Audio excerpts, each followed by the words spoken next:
મિત્રો, ન્યૂઝ 7 ઇન્ડિયામાં આપ સૌનું હાર્દિક સ્વાગત છે। પહલગામ એટેક પછી અમદાવાદ પોલીસને સર્જિકલ સ્ટ્રાઇક, 400થી વધુ લોકોને પકડ્યા।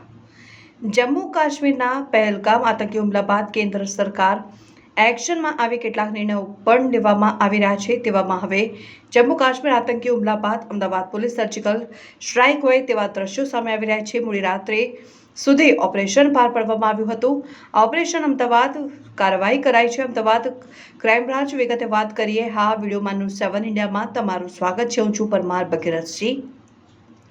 જમ્મુ કાશ્મીરમાં આતંકી હુમલા બાદ ગુજરાત પોલીસ એલર્ટ મોડમાં આવી ગઈ છે, જેમાં 25 એપ્રિલ મોડી રાતથી અમદાવાદ અને સુરત પોલીસ વિવિધ ટીમો બનાવી અલગ અલગ વિસ્તારોમાં દરોડા કરીને કાર્યવાહીમાં વિદેશી નાગરિક ઝડપાયા, જેમાં બાંગ્લાદેશીઓ છે। અમદાવાદમાં 400થી વધુ અને સુરતમાં 100થી વધુ બાંગ્લાદેશી પુરુષ અને મહિલાની અટકાયત કરી છે।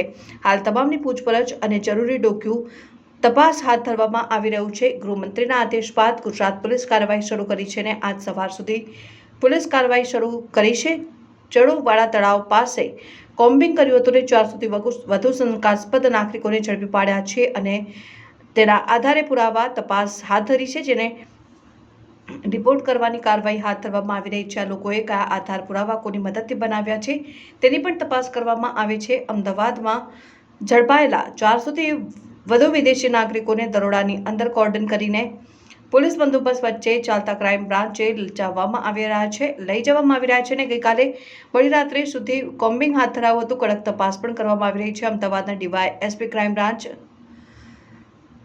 અજત રાજ્યત તેમની સાથે પોલીસનો કાફલો અલગ અલગ વિસ્તારોમાં સર્ચ માટે નીકળી હતી, જે એક જ રાતમાં તમામ લોકોને 400થી વધુ ગેરકાયદેસર રહેતા વિદેશી નાગરિકોને ઝડપી લેતા તેમાં મોટાભાગના બાંગ્લાદેશી હોવાનું જાણવા મળી રહ્યું છે અને પોલીસ અને વિદેશી નાગરિકોને પકડવાનું સૌથી મોટું ઓપરેશન કહી શકાય છે। આ સમગ્ર મામલે હવે વધુ વિગત સામે શક્યતા છે। ગઈકાલે ગૃહમંત્રી હર્ષ સંઘવીએ કહ્યું હતું, ભારત સરકાર દ્વારા પાકિસ્તાન સામે કડક પગલાં લેવામાં આવી રહ્યા છે, જેના ભાગરૂપે કોઈપણ પ્રકારના વિઝા લઈને અમદાવાદથી આવી હશે તે તમામને પાકિસ્તાનીઓને ભારત સરકાર આપેલી સમય મર્યાદામાં દેશ છોડવો પડશે। તેમાં કોઈ બાંધછોડ નહીં ચાલે। Bureau chief Parmar Bhagirathsinh, news 7 India.